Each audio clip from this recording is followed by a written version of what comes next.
বাইকের নিচে উপকূল এক্সপ্রেসে ব্রাহ্মণবাড়ি থেকে আসার সময় আখারাতে চীনের অবস্থা দেখেন, 2 জন লোক মারা গেছে মোটরসাইকেলে।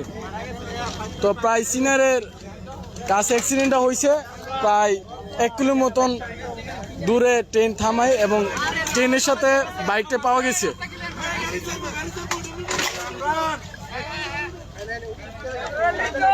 অবস্থা খুব ভয়াবহ অবস্থা। না